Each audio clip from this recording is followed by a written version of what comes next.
चला ये बा कालवा खाऊ. चला थोडंसं मालवणी झालंय. आपण आज कालवं घेऊन आलोय. ही बघा मार्केटमधून. मार्केटमध्ये आता पावसाळ्यात जास्त कालवं शिवल्या वगैरे मिळतात. तर मी ही 2 पेले कालवं आणलीत. आता ह्याला कसं साफ करायचं ते पहिलं बघूया. हा तर बघा हे एक एक मी मांस उचलते आणि असं चेक करते. ह्याच्यात जर कुठे दगड असेल तर आपल्या हाताला लागणार, किंवा अशी पातळ कपची असते तर ती सुद्धा आपल्या हाताला लागणार. मातीसारखं असं कडक हे असणार. हे बघा हे एक मला मिळालं, अशा टाईपच असणार. तर सगळे दगड बिगड काय असतील ना, म्हणजे जास्त काही नसतंच. अगदी 10 एखादी कुठच्या तरी मांसाला चिटकलेली अशी कपची किंवा खपरी तुम्ही म्हणाल तर, कारण दगडातूनच हे मांस काढलं जातं आणि खूप टेस्टी लागतं. फक्त जर कठीण काम काय असेल तर हे साफ करणं.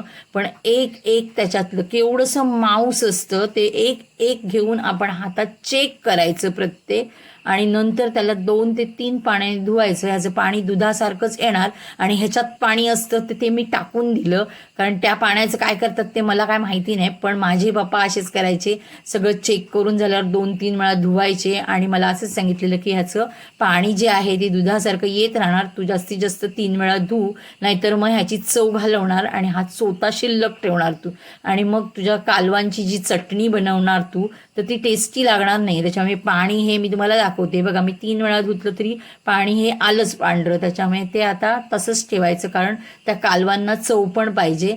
तर आता आपण कालवं बनवायची आहेत, आपल्याला त्याची चटणी बनवायची. त्याच्यासाठी आपण इथे तयारी करतोय. काय काय लागणार ते तर मी इथे कांदा कट करून घेतलाय. ह्याच्याबरोबर मी टोमॅटोसुद्धा कट करून घेणार आहे.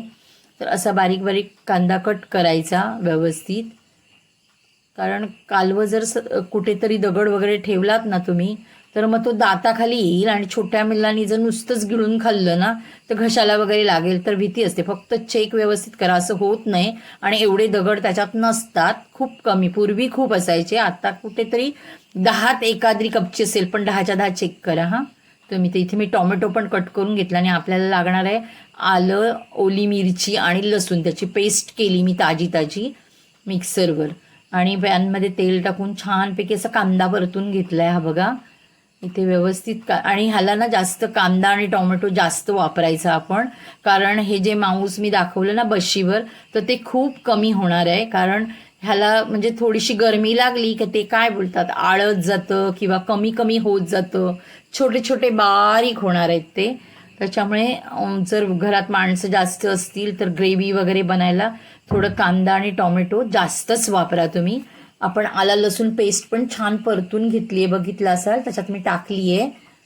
आणि ओली मिरची पण टाकायची, जरा झणझणीतपणा यायला पेस्टमध्ये त्या. आणि हे सगळं मिश्रण व्यवस्थित अशी फोडणी परतून घ्यायची छानपैकी. असं ढवळल्यानंतर सॉफ्टपणा येतो. आता मी सगळे मसाले टाकलेत. मेन म्हणजे आपला महत्त्वाचा मालवणी घरचा मसाला टाकलाय. थोडं लाल तिखट म्हणजे काश्मीरी लाल तिखट, मीठ, हळद आणि गरम मसाला थोडासा टाकलाय. कारण जेव्हा मच्छी किंवा मटणाचे जे आपण प्रकार करतो ते थोडेसे उग्र किंवा हिंवूस असतात, त्याच्यामुळे थोडे एक्स्ट्राचे मसाले त्याच्यात लागतातच लागतात, आणि आपण थोडे थोडे टाकतोच. तर एक्स्ट्राचे थोडे थोडे मसाले माझ्या मालवणी मसाल्याबरोबर टाकले. टाकायची काही गरज नव्हती, पण तरी पण झणझणीतपणा जो असतो तो येण्यासाठी, कारण कालवं शिवल्या थोडं गोडूसपणा असतो कोलंबीला वगैरे. आणि हा जो सगळा मी आतमध्ये तयार करून घेतला आहे ना तो कोलंबी मसाल्याला फक्त आपण ह्याच्यात चिंचेचा कोळ वापरतो, तर इथे चिंचेचा कोळ नाही आपल्याला वापरायचा आहे. तर आता हे सगळं मी जशी आपली फोडणी झाली तशी त्याच्यात कालवं टाकून घेतली ती बघा. आता ही केवढी मोठी मोठी दिसते, तर उकळी आल्यानंतर खूप छोटी छोटी होणार. कोकम पण मी भरपूर टाकलेत, कारण हे तिखट आणि आंबटच चवीला छान लागतं, आणि हे भाकरी आणि चपातीबरोबरच चांगलं लागतं. भाताबरोबर एवढं काही खास नाही लागत.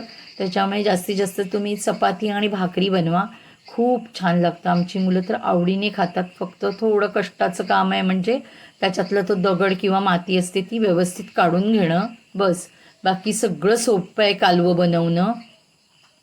तर आता इथे बघा आपण असं झाकून ठेवलं आहे. ह्याच्यात आपण घरचं आपलं थोडंसं वाटणसुद्धा टाकलेलं आहे ग्रेव्हीसाठी.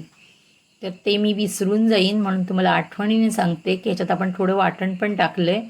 वाटणामध्ये आपले आहे कांदा, खोबरं, थोडीशी मिरी आहेत, आणि लसूण आहे, असं चांगलं खमंग भाजून ते थोडंसं आपण त्याच्यात वाटण टाकलं आहे. तर ते तुम्ही आठवणीने टाका. आणि इथे व्यवस्थित असं झाकून झाकून मी 2-3 वेळा खोलून बघितलं आहे. जरी छोटी छोटी मांस असले तरी, मासे मटण काही असेल तर ते व्यवस्थित शिजलं पाहिजे. आणि शिजल्याशिवाय चव नाही त्याला. असं कच्चं काय आपण खाऊ शकत नाही. तर इथे बघा असं छानपैकी आपली ग्रेव्ही झाली आहे कालवांची तयार. आता मी ह्याच्यात थोडी कोथिंबीर टाकणार आहे वरून. ही बघा, आणि इथे अशी आपली ही कालवं आहेत ना, ती तयार झाली आहेत. तुम्ही नक्की करून बघा. आणि माझ्या चॅनेलवर जर नवीन असाल तर एक लाईक माझ्या रेसिपीला नक्की करा. आणि माझ्या चॅनेलला सबस्क्राईब करायला विसरू नका. तर इथे आपली अशी ही कालवं तयार झाली आहेत व्यवस्थित. आता कोकम पण छानपैकी लागेल. आंबट करा आणि तिखट करा असं. आता ह्याच्याबरोबर मी चपात्या आणि भाकऱ्या भाजून घेणार. आणि इथे अशी आपली कालवणची चटणी तयार.